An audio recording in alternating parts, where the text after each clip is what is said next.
Friends, welcome back to my YouTube channel. तो आज हम लोग अपना एक नया टॉपिक करेंगे आज, ठीक है, जो कि है पॉवर्टी एंड इनइक्वालिटी। देखो, पॉवर्टी से रिलेटेड आप लोगों ने काफ़ी सारे टॉपिक्स करेंगे, जैसे causes of poverty, consequences of poverty, ठीक है, पॉवर्टी क्यों होती है, रिजल्ट्स क्या होते हैं, सब बहुत बेसिक चीज़ है, ठीक है। तो आज हम लोग इस चीज़ पर डिस्कस नहीं करेंगे। आज हम थोड़ा सा फैक्चुअल चीज़ें करेंगे, जैसे कि कौन कौन सी कमेटीज़ बनाई गई, देन उन्होंने पॉवर्टी से रिलेटेड क्या कहा, पॉवर्टी को कितना एस्टिमेट किया। तो आज हम उन चीज़ों पे बात करेंगे, ठीक है। तो काफ़ी फैक्चुअल डेटा पे बात करेंगे, जो कि मैं यहाँ पर लिख भी दूंगी, जैसे कि मैंने ये फैक्चुअल डेटा नोट आउट भी कर रखा है। तो आज हम लोग उस चीज़ के ऊपर ज़्यादा बात करने वाले हैं इंस्टेड ऑफ बाकी चीज़ों, ठीक है। और ये मोस्ट इंपॉर्टेंट है, कमेटीज़ वगैरह। तो यूपीएससी वगैरह कोई भी एग्जाम इकोनॉमिक्स से रिलेटेड देते हो तो कमेटीज़ पे क्वेश्चन आ जाता है मोस्ट प्रोबेबली, कौन कौन सी कमेटीज़ बनी, देन उनका पॉवर्टी से रिलेटेड एस्टिमेट क्या था, ये सब, ठीक है। तो आज बात करते हैं पॉवर्टी एंड इनइक्वालिटी। देखो, सबको पता है कि पॉवर्टी क्या होती है, ठीक है। तो पॉवर्टी क्या होती है? पॉवर्टी एक वो स्टेज है, एक वो कंडीशन है जहां पर एक पर्सन अपनी बेसिक नेसेसिटीज को भी फुलफिल नहीं कर सकता, ठीक है। तो poverty is a state where a person can't fulfil his or her basic necessities, जहां पर कोई भी पर्सन डिप्राइव्ड है, ठीक है, अपनी बेसिक नेसेसिटीज से उनको फुलफिल नहीं कर पा रहा है, that is the condition of poverty, ठीक है। जो अपनी पॉवर्टी होती है बेसिकली वो अपनी दो तरह की होती है। One is absolute poverty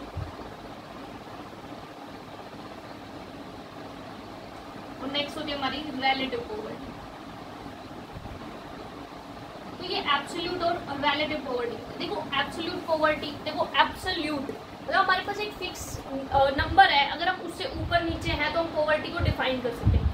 so absolute poverty क्या होती है कि जहां पर किसी हाउस होल्ड की इनकम एक पर्टिकुलर लेवल से कम है, या एक हाउस होल्ड का जो कंजप्शन एक्सपेंडिचर है वो एक पर्टिकुलर लेवल से कम है, तो हम उसको बोलते हैं एब्सोल्यूट पॉवर्टी, ठीक है।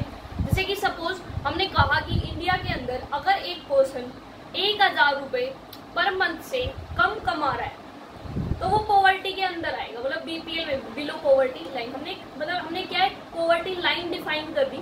जो उससे ऊपर है वो पुअर नहीं है, जो उससे नीचे है वो क्या है, पुअर है।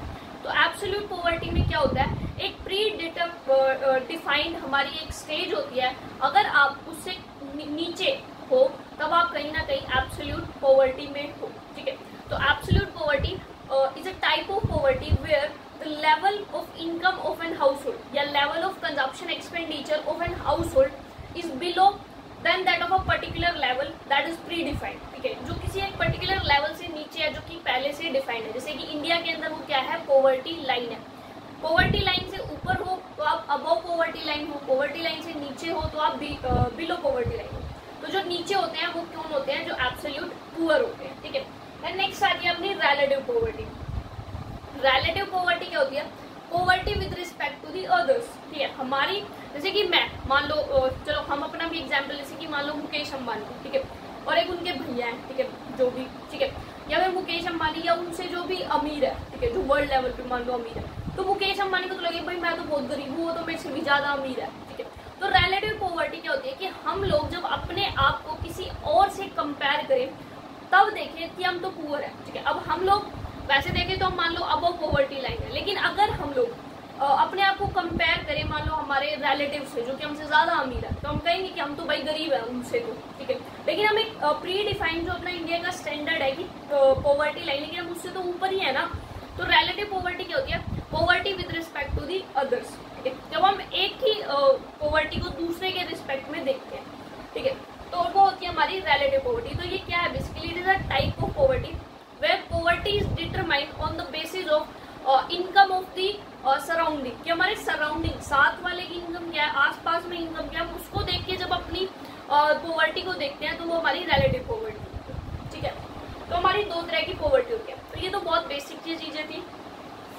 अब हम मेन चीज पे आते हैं, कौन कौन सी कमेटीज वगैरह बनी।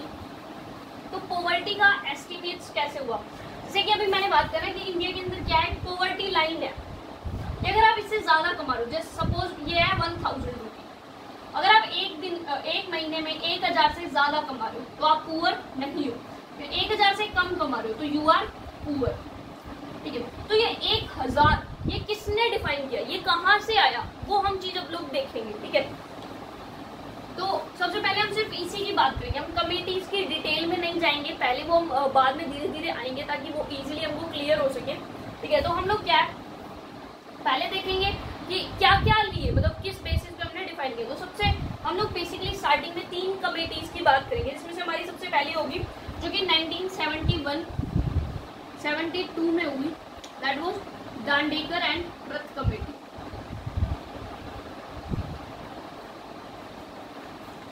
ठीक है, इन्होंने पॉवर्टी को लेके अपना एस्टिमेट दिया।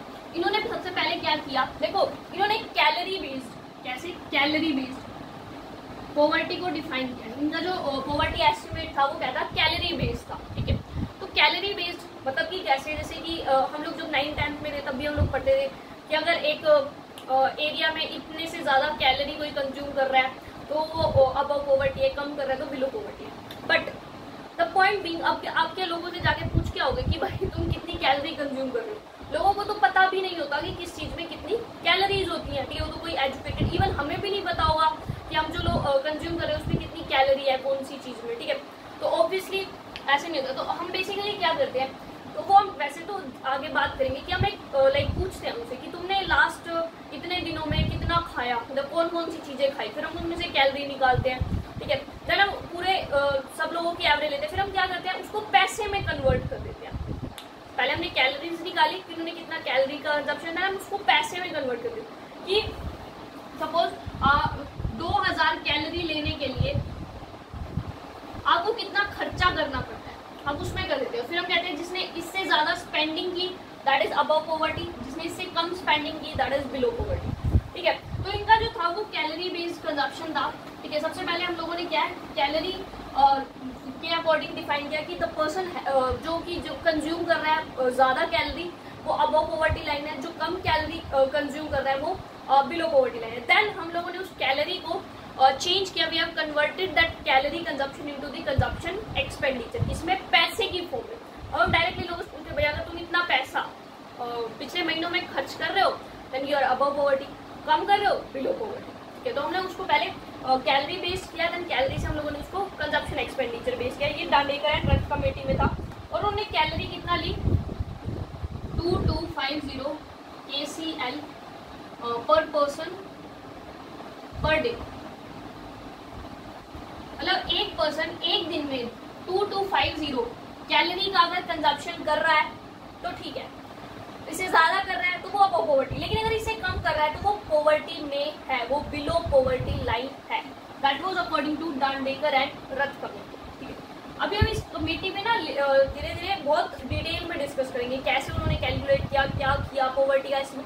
अभी हम सिर्फ इतनी सी बात कर रहे हैं कि हमारा क्या क्या मतलब कैसे कैसे चेंजेस आए, जैसे कि आज के टाइम हम रूरल और अर्बन को देखते हैं या हम एक्सपेंडिचर पैसे की फॉर्म में देखते हैं, तो कैसे चेंजेस आए वो इतने सारे। तो सबसे पहले क्या हुआ, दांडेकर एंड रथ कमेटी जिन्होंने कैलोरी बेस दिया, कैलोरी कितनी 2250 KCL पर पर्सन पर डे। देन इन्होंने अपने कैलोरी कंजप्शन को जो है कंजप्शन एक्सपेंडिचर के अंदर चेंज किया। ठीक है, नेक्स्ट हमारी आती है एल्ब कमेटी। ठीक है, अलाप कमेटी भी बोलते हैं।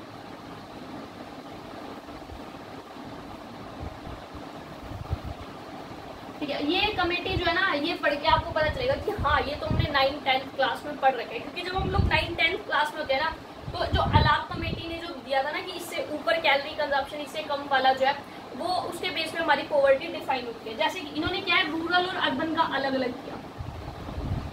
क्यों किया इन्होंने ऐसा, क्योंकि जो रूरल पीपल होते हैं वो जनरली एग्रीकल्चर के काम में होते हैं और अर्बन वाले क्या है ना वो ऑफिस वाले काम में होते हैं, तो ये लोग मेहनत का काम ज्यादा करते हैं, ये लोग कम करते हैं। अब भाई जो मेहनत का काम कर रहा है वो खाएगा भी ज्यादा, ऑब्वियसली बात है। ठीक है, तो हमने क्या किया रूरल और अर्बन के लिए अलग अलग करा। रूरल के लिए हमने कर दिया 2400 KCL, 2400 KCL पर पर्सन पर डे, कि अगर एक पर्सन विलेज एरियाज में 2400 KCL कैलोरी का कंजप्शन कर रहा है देन फाइन, उससे कम कर रहा है तो वो गरीब है। अर्बन एरियाज में हमने किया 2100, क्योंकि ये लोग क्या है इतना मेहनत का काम नहीं करते, तो इनको मतलब अर्बन एरियाज में अगर कोई 2100 का कैलोरी कंजप्शन भी कर रहा है तो वो क्या है वो पर्सन जो है वो ठीक है। लेकिन अगर रूरल एरियाज में 2100 का वो कंजप्शन हो रहा है एक पर्सन के द्वारा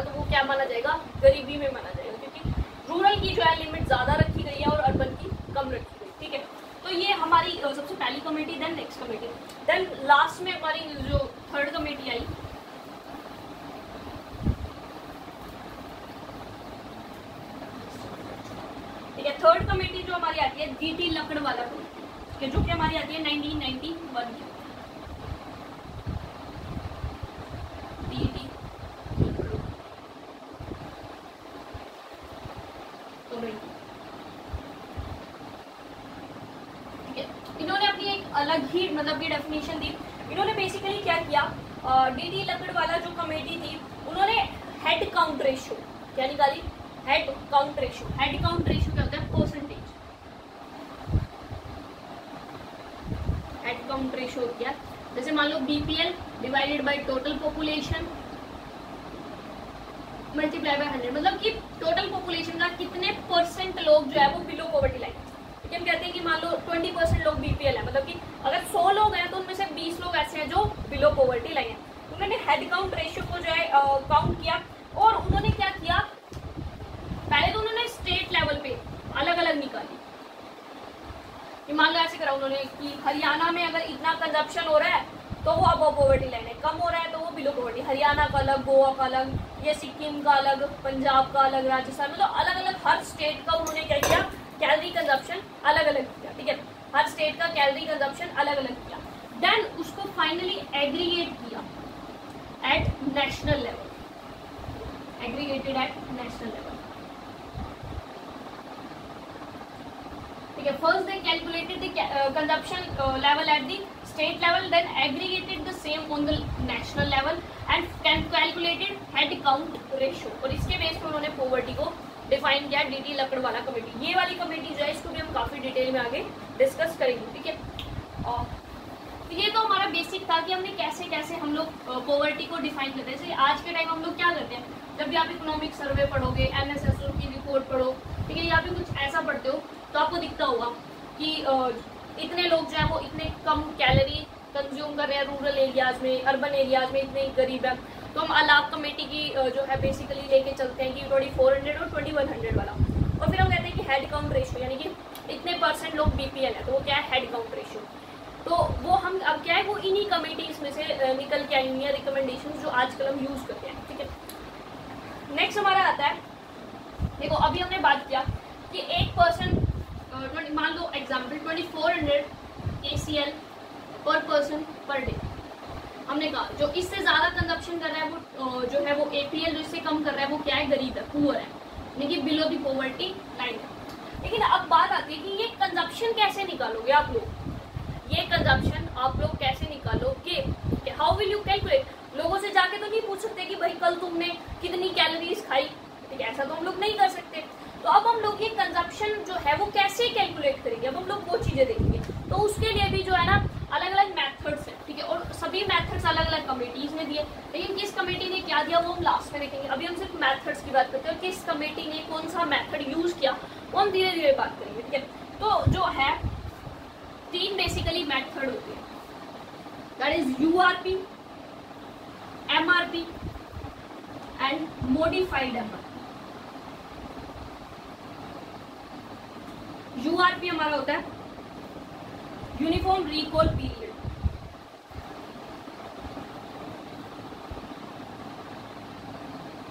ये होता है मिक्स्ड रिकॉल पीरियड,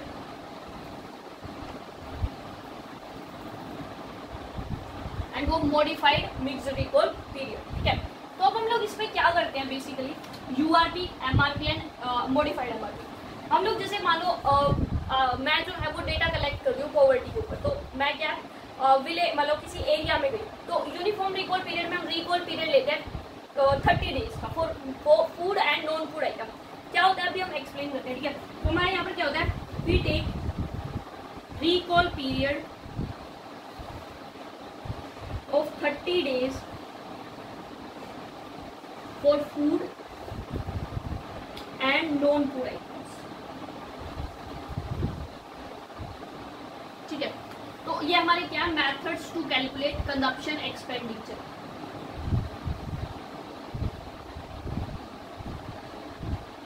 कैलकुलेट से ज्यादा हम लिखें कि कलेक्ट करने के क्या। ठीक है, चलो वो कोई कंजप्शन एक्सपेंडिचर, कि हम किन किन मेथड से कंजप्शन एक्सपेंडिचर कैलकुलेट करते हैं या कलेक्ट करते हैं। तो हम बेसिकली क्या करेंगे, इसका मतलब क्या है कि we take the recall period of 30 days for food and non food items to calculate the consumption expenditure of the people. तो हम लोग इसमें बेसिकली क्या करते हैं, हम लोग जैसे मान लो मैं किसी के घर गई ये देखने की वो गरीब है या नहीं, ठीक है, तो मैं क्या करूँगी, मैं मान लो इस पर्सन की, मैं इसको दूंगी कि पिछले 30 दिनों में, लास्ट 30 डेज में आपने कितना तो खाने पीने की चीज़ों पे खर्चा किया और कितना नॉन फूड आइटम्स यानी कि बेड, टीवी, एसी, फ्रिज, ये सब। तो मैंने उनसे पूछा कि पिछले 30 दिनों में तुमने खाने की चीज़ों पे और नॉन फूड आइटम्स पे कितना खर्चा किया। तो उन्होंने मान लो मुझे बोला कि भाई मेरा खर्चा फूड आइटम्स पे तो हो गया 5000 का पिछले 30 दिनों में, नॉन फूड पे हो गया 6000 का। और हमने जो है डिफाइन कर रखी है जो पॉवर्टी, वो इस तरह कर रखी है कि जो पर्सन एक महीने में अगर 1000 खर्च कर रहा है तो वो क्या है, वो मतलब ठीक है, मतलब अगर 1000 से ज़्यादा कर रहा है वो अब वो पॉवर्टी लाइन है, वो गरीब नहीं है, ठीक है। तो हमने देखा कि ये तो भाई 11000 रुपये का खर्चा कर रहा है, मतलब ये बंदा गरीब नहीं है। तो हम लोग बेसिकली इसमें रिकॉल पीरियड का क्या मतलब है कि हम लोग उनसे डेटा कलेक्ट करते हैं ओवर दी फूड आइटम्स पे उन्होंने जितना खर्चा किया, over the non food items पे जितना उन्होंने खर्चा किया इन दी लास्ट 30 डेज। ये होता था यूनिफॉर्म रिकॉल पीरियड के अंदर। जैसे हम लोग आगे डिस्कस करेंगे अलग अलग कमेटीज कि इस कमेटी ने यूआरपी को अपनाया, यानी कि वो पिछले 30 दिन का देखेंगे। देन हम बात करते हैं मिक्स रिकॉल पीरियड क्या होता है। देखो अब इन्होंने एमआरपी में क्या हुआ, यूआरपी की कुछ कमियां दिखी। यूआरपी में हमने देखा कि हम सिर्फ 30 ही दिन ले रहे हैं, लेकिन अब नॉन फूड आइटम्स है, टीवी, फ्रिज, एसी, सोफा जो भी आपके घर में है, ठीक है, वो क्या हम हर महीने बदलते रहते हैं, ठीक है। मतलब हमारा जो फूड पे खर्चा होता है वो तो डेली का होता है, क्योंकि खाने के लिए तो हमें डेली चाहिए, लेकिन नॉन फूड आइटम्स क्या हमें डेली चाहिए, ऑब्वियसली नो, ठीक है। तो ना मिक्स्ड रिकॉल पीरियड में हमारा क्या हुआ कि we took the recall period 30 days for the food items and 365 days for the non food item।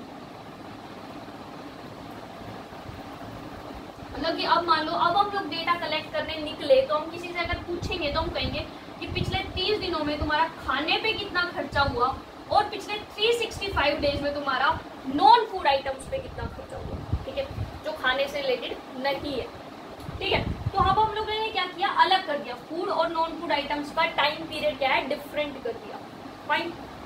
Then अब इसमें एक और कमी दिखी, क्या कमी दिखी, मान लो खाने की चीज है, अब जैसे कि वीट हो गया, ठीक है, राइस हो गया, वो तो हम इकट्ठा मतलब कि लेके रख लेते हैं 1 महीने 2 महीने का, ठीक है, 10-12 दिन का। लेकिन जो दूध हो गया, दूध क्या हम लोग 10-12 दिन का लेके रखते हैं, ऑब्वियसली नो, दूध तो हम रोज लेते हैं, मिल्क, ठीक है।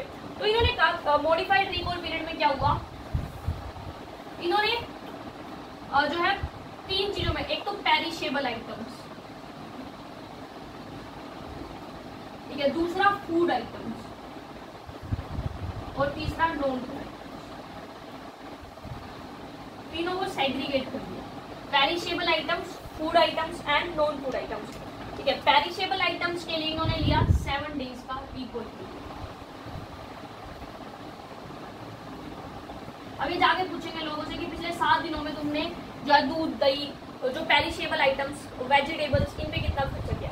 फूड आइटम्स का सेम 30 डेज का रिकॉल पीरियड और नॉन फूड आइटम्स का 365 डेज का रिकॉल पीरियड, ठीक है। तो इस तरह हमारे क्या है, हम लोग रिकॉल पीरियड लेते हैं जिसमें हम लोगों से जाके पूछते हैं कि कैसे पॉवर्टी का हम लोग कैसे एस्टिमेट करते हैं। हम लोगों से जिन भी लोगों को हमने सैंपल के लिए सिलेक्ट किया उनसे जाके पूछते हैं। अगर हम यूआरपी मेथड यूज करें तो हम पिछले 30 डेज का एक्सपेंडिचर, अगर हम एमआरपी मेथड यूज कर रहे हैं तो हम फूड आइटम्स का पिछले 30 दिन का पूछेंगे कितना खर्चा किया और नॉन फूड आइटम्स का पिछले 365 डेज में उन्होंने कितना स्पेंडिंग की। मॉडिफाइड में हम लोग पेरिशेबल फूड और नॉन फूड को अलग करेंगे कि पिछले 7 डेज में आपका पेरिशेबल आइटम्स पे कितना खर्चा हुआ, फूड आइटम्स पे 30 डेज में कितना हुआ और नॉन फूड आइटम्स पे 365 डेज में कितना खर्चा हुआ। यानी कि कैलकुलेट कि उनका एक्सपेंडिचर कितना आ रहा है लोगों का, और जो भी हमने फिर लिमिट फिक्स की हुई है, जिनका एक्सपेंडिचर उससे ज्यादा आया वो अमीर नहीं, वो गरीब नहीं है, और जिनका कम आया वो लोग क्या है, गरीब है, यानी कि बिलो पॉवर्टी लाइन है। तो ये तो हमारा हो गया कंजप्शन एक्सपेंडिचर, ठीक है। अब हमारा जो है मेन चीजें हम लोगों ने डिस्कस कर ली। अब हमारी आती है मतलब मोस्ट इम्पोर्टेंट चीजें कि जो कमेटीज वगैरह बनी, कैसे बनी, क्या हुआ कमेटी में, कितनी उन्होंने पॉवर्टी एस्टिमेट की, क्या क्रिटिसिज्म थे, वो सब अब हम लोग डिस्कस करेंगे, ठीक है। तो आई थिंक पहले हम लोग उसको यहाँ पे लिख लेते हैं ताकि हम लोगों को थोड़ा आसानी हो वो चीज़ें करने में, क्योंकि लिख लेंगे तो आप लोगों को भी नोट्स में इजी हो जाएगा। और हम लोग अच्छे से कर भी लेंगे। तो अभी पहले हम लोग, मैं यहाँ पे नोट कर लेती हूँ, दैन हम लोग उसको डिस्कस करते हैं। तो ये हमारा क्या है, जो कि अब हम लोग इसमें क्या करते हैं, सबसे पहले हम दो पार्ट्स में डिवाइड करते हैं कि प्री 1991 से पहले क्या था, मतलब कि 1991 से पहले हम लोगों का क्या क्या कमेटीज बनी, क्या क्या एस्टिमेट्स हुए, एंड 1991 के बाद, ठीक है। तो 1991 से पहले वाले जो हैं वो इतने ज़्यादा इंपॉर्टेंट नहीं है बेसिकली, तो हम उसमें ज़्यादा डिस्कशन नहीं करेंगे, लेकिन पोस्ट वाले ज़्यादा इंपॉर्टेंट है, ठीक है, बट इम्पॉर्टेंट ये भी है, ठीक है। तो जो है 1973-74 में एक टास्क फोर्स बनाई गई अंडर द प्लानिंग कमीशन, ठीक है। आप लोगों को पता होगा कि जो भी ये पॉवर्टी अनएम्प्लॉयमेंट के एस्टिमेट्स होते हैं ये अंडर प्लानिंग कमीशन होते हैं, एंड टुडेज जो है नीति आयोग है, क्योंकि प्लानिंग कमीशन को रिप्लेस कर दिया नीति आयोग से। तो क्या हुआ, टास्क फोर्स बनाई गई, ठीक है, जिसने पॉवर्टी को एस्टिमेट किया टिल 1980s तक, ठीक है। इन्होंने अपना एस्टिमेट दिया, इनकी जो पॉवर्टी इन्होंने बताई ना, वो अगर हम उस टाइम पे सिचुएशन देखें अपने नेशन की, बाकी लोगों ने जो एस्टिमेट्स किए या जो बाकी मैक्रो इकोनॉमिक्स इंडिकेटर जिस तरफ की फोकस कर रहे थे, मतलब इनकी पॉवर्टी काफ़ी कम आई, ठीक है। इनके अकॉर्डिंग अगर पॉवर्टी मान लो 12% आई थी, ठीक है, लेकिन एक्चुअल में जो है और डेटास के थ्रू वो पॉवर्टी 30-40% के आसपास आ रही थी। तो इनकी पॉवर्टी एस्टिमेट्स बहुत कम आए थे, तो उसमें कुछ कमियां थी ऑब्वियसली, तभी इनके पॉवर्टी एस्टिमेट्स इतने कम आए कि इतने कम लोग गरीब है, इनकी ऐसा रिपोर्ट है, ठीक है। तो इनकी जो है टास्क फोर्स बनाई प्लानिंग कमीशन के अंदर, जिन्होंने 1980s का जो है वो कैलकुलेट की पॉवर्टी 1980s तक। क्या क्या इनकी अगर हम बात करें लिमिटेशंस की, तो सबसे पहली लिमिटेशन कि देखो क्या होता है ना, जब भी हम पॉवर्टी कैलकुलेट करते हैं तो मान लो हमने आज डेटा कलेक्ट किया, ठीक है, 1973 में ये टास्क फोर्स बनी, 80 का डेटा निकाल दिया, बीच में प्राइसेस का डिफरेंस आएगा, ऑब्वियस सी बात है। 73 में प्राइसेस बहुत कम थे, 80 में महंगाई होगी, प्राइसेस बढ़ होंगी, इसलिए जब अपने पेरेंट्स से सुनते हो कि हमारे टाइम तो चीज़ इतनी सस्ती थी, आजकल तो इतनी महंगी है, तो प्राइस में डिफरेंस आते हैं। तो हम लोग क्या करते हैं, हम उस डेटा को ना एडजस्ट करते हैं फॉर दी प्राइसेस, और उसके लिए हम बात यूज करते हैं प्राइस इंडेक्स, ठीक है। आपने स्टैटिस्टिक्स में पढ़ा होगा प्राइस इंडेक्स का P1/P0 × 100, ये तो नॉर्मल होता है, लेकिन इसमें अलग अलग method, Laspeyres, Paasche and Fisher price index, ठीक है, 3 अलग अलग मेथड्स हैं निकालने के प्राइस इंडेक्स को, ये वो अभी हम लोग डिस्कस नहीं कर रहे बेसिकली, लेकिन अगर हम कहें तो फिशर जो है उसमें से सबसे बेस्ट माना जाता है, ठीक है। तो हम लोग क्या करते हैं कि हम उस डेटा को एडजस्ट करते हैं फॉर दी प्राइस, क्योंकि प्राइस जो है महंगाई हो चुकी होती है, तो हमें महंगाई के अकॉर्डिंग देखना होता है, तो हम उस डेटा को महंगाई के अकॉर्डिंग एडजस्ट करते हैं। तो हमने उस डेटा को महंगाई के अकॉर्डिंग एडजस्ट किया by wholesale price index, wholesale के प्राइस को लेते हुए। तो ये सबसे बड़ी लिमिटेशन थी, क्योंकि होलसेल रेट तो रिटेल रेट से अलग होता है, जो एक कस्टमर को सामान मिल रहा है वो उसको रिटेल में मिल रहा है, ठीक है, हम दुकानदारों से रिटेल में लेते हैं, होलसेल रेट में थोड़ी ना लेते हैं, ठीक है। तो ये सबसे बड़ी लिमिटेशन थी कि हमने एडजस्ट किया यूजिंग दी WPI यानी कि wholesale price index. We should, हमें करना चाहिए था, we should have done this using the retail price index RPI, retail price index का यूज करके, या कंज्यूमर प्राइस इंडेक्स CPI का यूज करके हमें को इसे चेंज करना चाहिए था, लेकिन हमने WPI का यूज किया। सबसे बड़ी लिमिटेशन यही थी, क्योंकि एक कस्टमर रिटेल में सामान खरीदता है, ना कि होलसेल पर। First limitation. अगर हम बात करें सेकेंड लिमिटेशन, तो हमने जब प्राइस इंडेक्स जो है वो WPI के अकॉर्डिंग भी अगर चेंज किया, तो हमने रूरल और अर्बन का डिफरेंस नहीं रखा, क्योंकि आप देखते हैं कि अमीर जो अर्बन एरियाज है वहाँ पे जनरली मानते हैं कि अमीर लोग रहते हैं, तो वहाँ महंगाई ज़्यादा होती है, जबकि जो रूरल एरियाज हैं वो गरीब होते हैं, मतलब जनरली, ठीक है। अब इसमें वो जो लाइक हमारी इकोनॉमी कहती है, तो वहाँ पर हम लोगों का क्या है, चीज़ें सस्ती मिलती है, तो अर्बन में महंगी मिलती है और रूरल एरियाज में सस्ती चीज़ें मिलती है, जनरली माना जाता है। लेकिन जो इन्होंने एडजस्ट किया, उन्होंने रूरल और अर्बन एरियाज को सेम WPI पे एडजस्ट किया, उन्होंने दोनों के प्राइस डिफरेंस ये की कि रूरल के अंदर सस्ता होता है और अर्बन के अंदर महंगा होता है। दूसरी गलती। थर्ड लिमिटेशन जो है, इन्होंने NSSO का डेटा यूज किया, NSSO यानी कि नेशनल सैंपल सर्वे ऑर्गेनाइजेशन, ठीक है, बट उस नेशनल सैंपल सर्वे ऑर्गेनाइजेशन के डेटा को NAS के डेटा यानी कि नेशनल अकाउंट्स स्टैटिस्टिक्स के डेटा के अकॉर्डिंग एडजस्ट किया, क्योंकि जो डेटा तो हमारा ये अलग अलग रीजन वाइज डिस्ट्रीब्यूटेड था, कि जैसे स्टेट वाइज, तो इसलिए हमें करना पड़ा, तो हमने उसको एडजस्ट किया, ठीक है। तो ये जनरली एक लिमिटेशन मानी जाती है इसके अंदर, क्योंकि हमने प्राइसेस तो अलग अलग करे नहीं स्टेट लेवल पे, और हमने डेटा को वैसे अलग कर दिया, ठीक है। तो ये national sample survey organisation, national accounts statistics, wholesale price index, तो ये मतलब कि हमारी कुछ कमियां थी जो कि मैंने यहाँ पे मेंशन कर दी। ठीक है। तो अब इन कमियों की वजह से क्या हुआ कि जैसे कि मैंने कहा ना, हमने एनएसएसओ के डेटा को एनएएस डेटा के अकॉर्डिंग एडजस्ट किया। एनएसएसओ के डेटा के अकॉर्डिंग हमारी जो एचसीआर यानी कि बीपीएल परसेंटेज, कितने परसेंट लोग बीपीएल है, तो वो आ रही थी 36%, जबकि जो ये टास्क फोर्स थी इसके एस्टिमेट्स के अकॉर्डिंग हमारी पॉवर्टी सिर्फ 12% आ रही थी। ठीक है, तो इसलिए हमने ये लिमिटेशन ली एडजस्ट करने वाली, क्योंकि एक्चुअल में पॉवर्टी इतनी थी और हमारी इस टास्क फोर्स के अकॉर्डिंग पॉवर्टी सिर्फ इतनी आ रही। तो इसीलिए ये कमेटी जो है मतलब ये कमेटी में इतना ही था कि क्या था, अंडर प्लानिंग कमीशन बनी, टास्क फोर्स था, या 80s तक डेटा कलेक्ट करना था, लिमिटेशंस क्या थी, एंड लिमिटेशंस की वजह से क्या इतना बड़ा डिफरेंस आया पॉवर्टी के अंदर। अब हम लोग बात करेंगे अपनी नेक्स्ट कमेटी की। तो इन द सिमिलर वे वो भी हम लोग पहले यहाँ पर लिख लेते हैं, जिससे कि हम लोगों को मतलब की दिक्कत ना हो और आप लोग उसको नोट आउट कर सको फॉर दी रेफरेंस या फिर फॉर दी नोट्स। तो पहले मैं यहाँ पे लिख लेती हूँ, देन वी विल डिस्कस। सो ये है हमारी नेक्स्ट कमेटी, ठीक है, दैट इज एक्सपर्ट ग्रुप, और नाम था इसका। ये 1993-94 के अंदर बनी थी under the planning commission as usual, क्योंकि प्लानिंग कमीशन के अंदर ही बनी थी। एंड इसके चेयरमैन डी लकड़वाला, जिनके हमने पहले भी बात की थी। ठीक है, तो डी लकड़वाला इनकी कमेटी के चेयरमैन थे। इनकी फीचर्स क्या थी इस कमेटी की, तो इस कमेटी की अगर हम फीचर्स की बात करें, इंपॉर्टेंट चीज़ों की बात करें, तो इस कमेटी ने ना बहुत मतलब अच्छे से काम किया। तो इन्होंने क्या सेम कैलोरी नॉर्म्स अडॉप्ट किए, same as a task force. मतलब टास्क फोर्स ने जो भी कैलोरीज ली थी, जो कि एलके वाली कमेटी वाली, अलगा कमेटी वाली, वही 2400 for the rural areas and 2100 for the urban areas. So उन्होंने भी सेम कैलोरी नॉर्म्स यूज किए, सेम एज टास्क फोर्स ने भी वही किए थे जो हमने इससे पहले कमेटी डिस्कस की। इन्होंने क्या किया, जो डिफरेंस आया, इन्होंने स्टेट स्पेसिफिक पॉवर्टी लाइंस को कैलकुलेट किया। वो भी काफ़ी उसमें काफ़ी मतलब चीज़ें अच्छी ली, ठीक है। मतलब कि हर स्टेट की अलग अलग पॉवर्टी लाइन, हर स्टेट की अलग अलग पॉवर्टी लाइन, और उसके अंदर भी उन्होंने क्या किया, रूरल और अर्बन एरियाज की अलग अलग करी। और रूरल और अर्बन एरियाज की कैसे अलग करी, रूरल एरियाज के लिए उन्होंने यूज किया सीपीआई यानी कि कंज्यूमर प्राइस इंडेक्स, जैसे होलसेल प्राइस इंडेक्स था, रिटेल प्राइस इंडेक्स था, रिटेल प्राइस इंडेक्स को ही हम लोग सीपीआई बोलते हैं।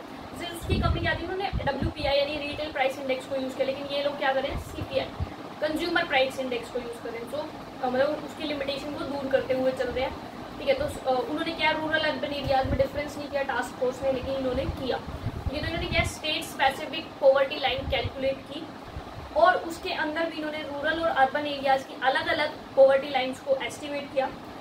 रूरल एरियाज की जो इन्होंने पॉवर्टी लाइन्स जो थी, जैसे हमने कहा ना कि महंगाई बढ़ती घटती रहती है, तो महंगाई के लिए यानी इन्फ्लेशन के लिए एडजस्ट किया using the CPI consumer price index AG यानी कि एएल एग्रीकल्चर लेबर। और अर्बन एरियाज का इन्होंने जो है उसको डेटा को एडजस्ट किया यूजिंग सीपीआई आईडब्ल्यू यानी कि consumer price index for the industrial worker. ठीक है, तो यही हम लोगों ने बात की कि स्टेट स्पेसिफिक पॉवर्टी लाइन उन्होंने कैलकुलेट की, सॉरी कंजप्शन बास्केट। ठीक है, उन्होंने रूरल और अर्बन एरियाज का जो है अलग अलग किया। स्टेट मतलब कंजप्शन बास्केट तो सेम था, बट प्राइसेस दोनों के अलग थे, रूरल एरियाज में अलग और अर्बन एरियाज में अलग। उन्होंने कंजप्शन बास्केट रूरल और अर्बन एरियाज का किया और उसको स्टेट प्राइस लेवल के अकॉर्डिंग डिफर किया। मतलब इसका मतलब क्या है, सीधा सीधा कि जैसे कि ये है, हम कहें कि एक इंसान को मान लो, जस्ट एन एग्जाम्पल, ठीक है, एक केला, एक सेब, वन बनाना, 1 एप्पल और 1 ऑरेंज, ये हमारी क्या कंजप्शन बास्केट। मतलब हम लोग ना एक लेके चलते हैं कि एक पर्सन को इतने वीट का कंजप्शन, इतना राइस का, इतना इस चीज़ का कंजप्शन होना चाहिए। ठीक है, तो वो कंजप्शन बास्केट तो सेम है, लेकिन इसके प्राइस डिफर करते हैं। रूरल एरिया में मान लो एप्पल महंगा और अर्बन में सस्ता हो, तो रूरल जो कंजप्शन बास्केट है वो तो सेम है, लेकिन कंजप्शन बास्केट की वैल्यू जो होगी वो दोनों एरियाज में अलग अलग होगी, रूरल में भी अर्बन में भी, due to the price difference. ठीक है, और हम लोग कब डेटा कलेक्ट कर रहे हैं, देन हम लोग कब पॉवर्टी का एस्टिमेट कर रहे हैं, प्राइसेस में जो डिफरेंस आया ड्यूरिंग द टाइम पीरियड, उसको हम लोग एडजस्ट करते हैं सीपीआई। जैसे कि हमने उसमें डब्ल्यूपीआई किया था यानी कि होलसेल प्राइस इंडेक्स, और वो उसकी लिमिटेशन थी, तो इन्होंने सीपीआई यानी कि retail price index, consumer price index का यूज किया। अर्बन एरियाज में उन्होंने सीपीआई एएल का यूज किया, consumer price index for the agriculture labour, और जो है अर्बन एरियाज के लिए सीपीआई आईडब्ल्यू यानी कि इंडस्ट्रियल वर्कर का यूज किया, और देन उन्होंने प्राइस इंडेक्स कैलकुलेट किया। और जैसे कि मैंने कहा था कि हम लोग निकालते हैं अपना लाइक मेथड, तो हमने लेस्पे, पाश्चे और फिशर, हमने 3 चीज़ों की बात की। तो इन्होंने प्राइस इंडेक्स जो यूज़ किया वो फिशर्स प्राइस इंडेक्स का यूज़ किया, और ये सबसे बेस्ट माना जाता है। मतलब इससे बेस्ट जो है कोई भी प्राइस इंडेक्स नहीं है, ठीक है। 3 होते हैं, Laspeyres, Paasche, Fisher. Fisher is the best, ठीक है। लेस्पे, पास्चे बराबर है, उसमें हम कुछ अच्छा बुरा नहीं कह सकते। ये अलग अलग कंडीशंस पे डिपेंड करता है कि हम कब का डेटा यूज़ कर रहे हैं, अगर हमको क्या कैलकुलेट करना है, उसके बेस पे हम कह सकते हैं कि इसमें लेस्पे अच्छा रहेगा या पास्चे अच्छा रहेगा। देन उन्होंने क्या किया, अब उन्होंने क्या किया, देखो रूरल एरियाज की अलग कर दी, अर्बन की अलग कर दी। अब हमें रूरल और अर्बन एरियाज को, अब हम ऐसा थोड़ी करेंगे रूरल एरियाज में इतनी पॉवर्टी, अर्बन में इतनी पॉवर्टी, देन पूरे स्टेट लेवल पे इतनी पॉवर्टी, पूरे नेशनल लेवल पे इतनी पॉवर्टी, अलग अलग कैलकुलेट थोड़ी मतलब करते हैं हम लोग, इकोनॉमिक सर्वे में होता है, लेकिन हमें at the end national level पे तो आना है ना। तो नेशनल लेवल पे आने के लिए क्या किया, अर्बन और स्टेट लेवल की जो HCR थी, अर्बन और रूरल एरियाज की HCR, उनका यूज करके हम लोग कहाँ आते हैं, स्टेट HCR पे। और जितने भी फिर स्टेट्स हैं हमारे, जैसे कि आज के टाइम 28 स्टेट्स हैं, उनकी एवरेज लेके हम फाइनली आते हैं नेशनल HCR, यानी कि नेशनल हेड काउंट रेशियो। तो मैंने यहाँ पे यही लिखा है कि स्टेट स्पेसिफिक पॉवर्टी लाइन यानी कि HCR, state specific HCR was calculated by using the state specific expenditure in the rural and urban areas, and finally national HCR यानी कि national poverty estimate या national head count ratio was calculated by averaging the state levels HCR, ठीक है। तो ये तो हमारी जो थी एक्सपर्ट ग्रुप की कमेटी थी। अब इनका जो डेटा था, जैसे कि हमने टास्क फोर्स में बात की थी, उनके अकॉर्डिंग 36% पॉवर्टी थी 1980s में, तो इनका डेटा क्या कहता था, ठीक है। तो हम इनके डेटा की बात करते हैं, इन्होंने क्या डेटा दिया कि पॉवर्टी कितनी होगी।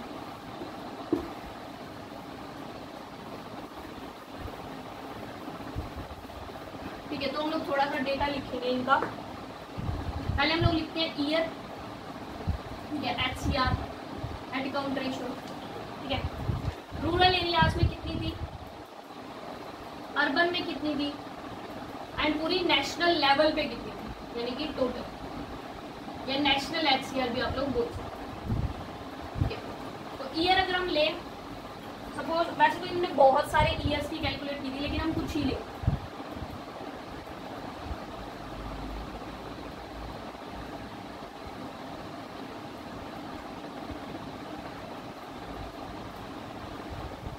ठीक है, बाकी आप लो ना लो, लेकिन ये लास्ट वाला जरूर लेना, क्योंकि जब इससे अगली कमेटी करेंगे ना, तो उनका एस्टिमेट और इनका ये लास्ट वाला एस्टिमेट ना बहुत ज़्यादा डिफर करेंगे। इनके अकॉर्डिंग 1993-94 में जो पॉवर्टी है वो अलग होगी, और जो अगली कमेटी है उसके अकॉर्डिंग अलग होगी, तेंदुलकर कमेटी। तो हम सबसे पहले बात करते हैं, तो इसका जो था 56%, 49% एंड 55%, ठीक है। देन 53%, 45% एंड 51%, ठीक है। ये जो है ना आपको अलग अलग वेबसाइट्स पे भी मिल जाएंगे डेटा, अगर आप देखना चाहें, जैसे इकोनॉमिक सर्वे पे भी मिल सकते हैं, या जो IAS से रिलेटेड अदर जैसे दृष्टि IAS की वेबसाइट है, बायजूस की वेबसाइट है, वहाँ पर भी आपको मिल सकता है, ठीक है।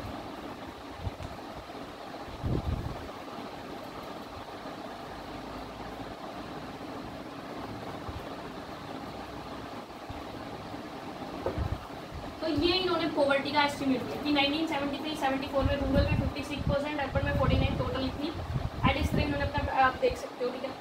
बट इनका कंक्लूजन क्या निकला कि poverty is declining, poverty decline हो गया, HCR डिक्लाइनिंग। बट यहाँ पर मेजर बात ये थी कि जैसे हमारा क्या ना पॉपुलेशन एक्सप्लोजन भी हुआ था इस टाइम पीरियड में, हमारी पॉपुलेशन बहुत तेजी से बढ़ी थी, हमारी पॉवर्टी रेशियोज भले ही कम हो रही थी, लेकिन हमारे नंबर ऑफ पुअर्स ज़्यादा हो रहे थे, ठीक है। मतलब पॉवर्टी भले ही कम हो रही है, लेकिन नंबर ऑफ पुअर्स, अब ज़्यादा लोग लाइक बर्थ लेने लगेंगे, ज़्यादा लोगों का जन्म होगा, तो वैसे चाहे पॉवर्टी डिक्लाइन हो रही है परसेंटेज लेवल में, लेकिन नंबर ऑफ पुअर्स क्या है काफ़ी ज़्यादा इंक्रीज हो रहे थे, ठीक है। और यहाँ पर हमारी पॉवर्टी जो है वो डिक्लाइनिंग हो रही है बहुत ज़्यादा, जस्ट बिकॉज क्योंकि यहाँ पर पॉवर्टी एलिविएशन प्रोग्राम्स स्टार्ट किए थे, इंदिरा गांधी ने उस पर ज़्यादा फोकस किया था जब एमरजेंसी लगी थी, ठीक है, यहाँ पर बेसिकली। तो इसलिए हमारी पॉवर्टी काफ़ी डिक्लाइन हुई थी, पॉवर्टी एलिविएशन प्रोग्राम्स या फिर एम्प्लॉयमेंट जनरेशन प्रोग्राम्स की वजह से आप पढ़ते हैं काफ़ी सारे स्वर्ण जयंती, ग्राम स्वरोजगार योजना और बहुत सारे प्रोग्राम हम लोग करते हैं, तो उनकी वजह से ये पॉवर्टी हुई। अब हम करेंगे पोस्ट 1991।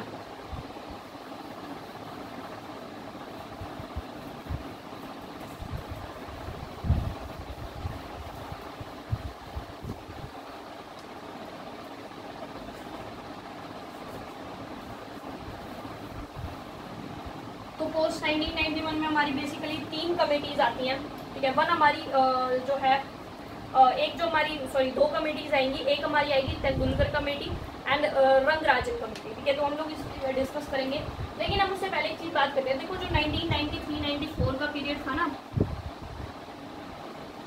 उसके अंदर ना प्लानिंग कमीशन की भी कुछ रिपोर्ट्स आई थी, ठीक है। प्लानिंग कमीशन ने कुछ रिपोर्ट की थी कि पॉवर्टी जो है ना वो हमारी 10% जो है बेसिकली डिक्लाइन हो चुकी है, ठीक है। अकॉर्डिंग टू 1993 और 4 प्लानिंग कमीशन की उन्होंने कुछ छोटी मोटी कमेटी बिठाई होंगी, ठीक है। उसके अंदर उन्होंने कहा कि हमारी पॉवर्टी जो है वो 10% डिक्लाइन हुई है, लेकिन इसके बहुत सारे क्रिटिसिज्म भी हुए, ठीक है। मतलब इतने ज़्यादा इंपॉर्टेंट नहीं है, जैसे कि एंगस डिटन, ठीक है, ये नाम है। इन्होंने कहा कि हमारी जो पॉवर्टी है, मतलब उन्होंने कहा कि जो प्लानिंग कमीशन है ना, उसने कंजप्शन को ओवर एस्टिमेट कर दिया। मतलब लोग इतना कंजप्शन कर नहीं रहे जितना उन्होंने ले लिया कि लोग कंज्यूम कर रहे थे। तो उन्होंने कहा कि प्लानिंग कमीशन ने जो है वो काफ़ी ज़्यादा ओवर एस्टिमेट किया है कंजप्शन को, तो इस वजह से हमारी पॉवर्टी इतनी डिक्लाइन नहीं हुई जितना कि ये कह रहे हैं प्लानिंग कमीशन वाले। प्लानिंग कमीशन ने कहा कि पॉवर्टी 10% डिक्लाइन हुई है, लेकिन उन्होंने कहा कि ओनली 7.5% डिक्लाइन हुई है, ठीक है। तो ये इन्होंने क्रिटिसिज्म। देन हमारी एक और थे के सुंदरम एंड एस तेंदुलकर, ये इनकी आगे कमेटी भी आएगी अपनी तेंदुलकर कमेटी। इन्होंने कहा कि इन्होंने पता है इनको ये कहा कि पॉवर्टी हमारी ना मतलब 10% डिक्लाइन नहीं हुई, बल्कि सिर्फ और सिर्फ 5% डिक्लाइन हुई है, इन्होंने ये कहा। मतलब तो क्या है कि ना प्लानिंग कमीशन पे लाइक एक तरह से जो प्लानिंग कमीशन की रिपोर्ट थी ना, उस पर किसी का भी कंसेंसस नहीं था, और भी बहुत सारे थे, ठीक है। इकोनॉमिस्ट जैसे कि अभिजीत सेन, ठीक है, देन हमारे हिमांशु, बहुत सारे इकोनॉमिस्ट थे, उन्होंने अलग अलग क्लेम्स किए। बट ओवरऑल बात करें तो जितनी ये बोल रहा था ना प्लानिंग कमीशन की इतनी पॉवर्टी कम हुई है, उतनी हुई नहीं थी, ठीक है। तो ये सब आप लोग 2-3 चीज़ें मेंशन कर सकते हो 1993-94 के पीरियड में। देन हमारी अपनी जो मेन कमेटीज आती हैं वो आती है 2004 और 5 के अंदर, that is Tendulkar committee.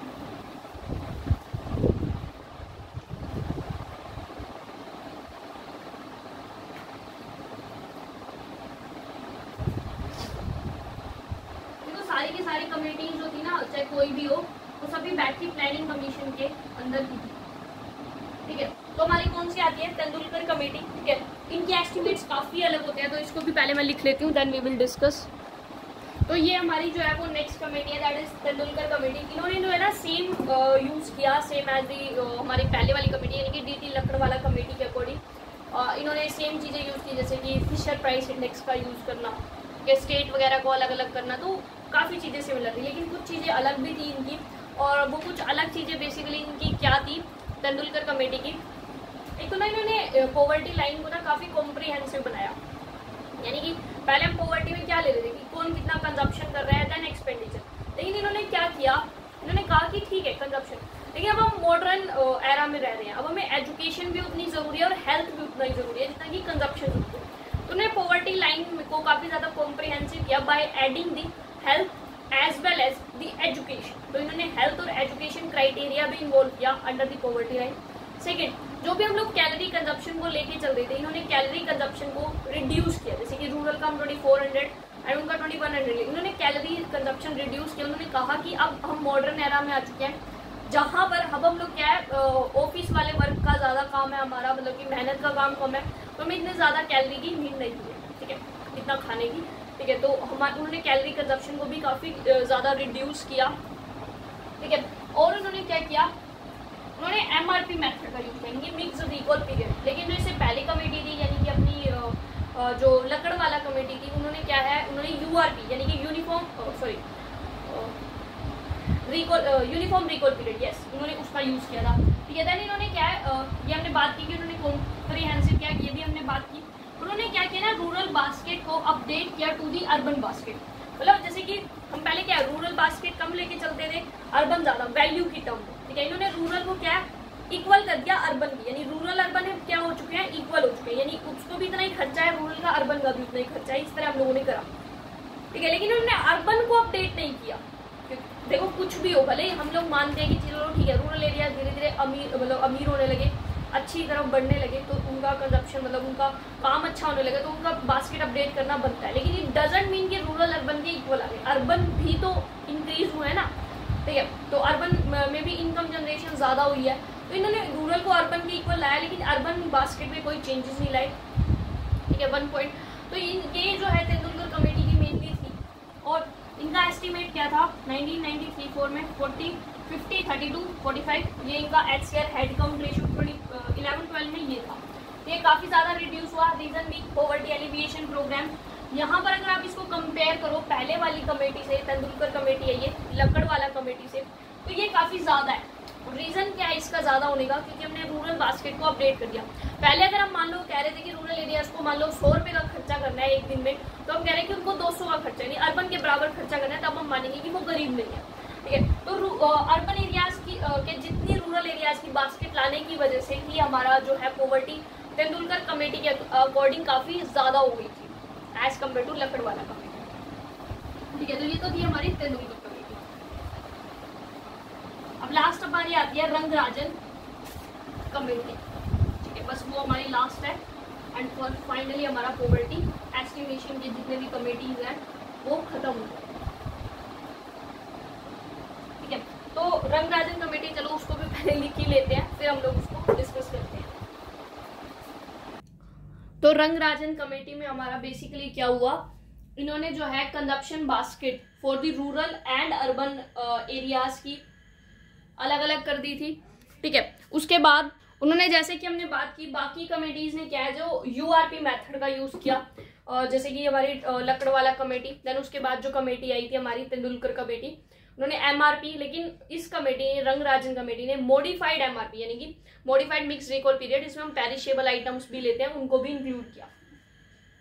Then उन्होंने जो है प्राइस इंडेक्स वही फिशर का यूज किया था, ये मैंने लिखा नहीं यूज, फिशर्स प्राइस इंडेक्स, क्योंकि वो तो देखो बेस्ट है, इसमें तो ऑब्वियसली कोई चेंज नहीं होने वाला, ठीक है। देन इन्होंने क्या किया, फूड आइटम्स जो कि हमने बात की, जैसे कि फूड आइटम्स में हम लोग क्या लेते थे कि जो इतना कंजप्शन एक्सपेंडिचर कर रहे हैं, लेकिन इन्होंने ना उस फूड आइटम्स के कंजप्शन एक्सपेंडिचर में प्रोटीन, फैट, कैलोरीज, इन चीजों को भी इंक्लूड किया कि उस कंजप्शन से आपको इतना मिनिमम इतना प्रोटीन, मिनिमम इतना फैट, इतना कैलोरीज तो मिलनी ही चाहिए, ठीक है। तो इस चीज को भी इंक्लूड किया उन्होंने। मिनिमम रिक्वायरमेंट्स ऐड की फूड आइटम्स में, प्रोटीन, फैट और कैलोरीज की। नॉन फूड आइटम्स में उन्होंने मिनिमम एक्सपेंडिचर इंक्लूड किया ऑन द कन्वेंस और हाउस रेंट के ऊपर, ठीक है। और उसके बाद उन्होंने उनके अकॉर्डिंग जो पॉवर्टी एस्टिमेट था वो क्या था कि एक पर्सन रूरल एरियाज में अगर 972 पर पर्सन पर मंथ, एक महीने में अगर एक पर्सन 972 अर्न कर रहा है दैट्स फाइन, कम है तो वो बिलो पॉवर्टी लाइन। अर्बन में ये 1407 पर पर्सन पर मंथ थी इनकी कमेटी के अकॉर्डिंग, ठीक है। तो ये थी रंगराजन कमेटी। और इससे पहले जो मेरी लकड़वाला कमेटी की उनका था 27 जो था वो पर डे पर person for the rural areas and 33 for the पर person per day for the urban areas. एक दिन में अगर एक पर्सन 27 रुपी अर्न कर रहा है रूरल एरियाज में और अर्बन एरियाज में 33 रुपी फाइन, अदरवाइज वो बिलो पॉवर्टी लाइन है अकॉर्डिंग टू लकड़वाला कमेटी, लेकिन इनके अकॉर्डिंग ये था। तो लकड़वाला कमेटी अगर हम मंथ का करें तो मंथ का 816 for rural areas and 1000 for urban areas, ये था उनका, ठीक है, लकड़वाला कमेटी का। तो ये हमारा अब खत्म होता है पॉवर्टी एस्टिमेट्स का चैप्टर। पॉवर्टी एलिविएशन प्रोग्राम्स वगैरह वो हम नेक्स्ट वीडियो में करेंगे। So thank you so much for watching my video. Please like, share and subscribe the channel. बाकी मिलते हैं नेक्स्ट वीडियो में। Till then bye bye, take care.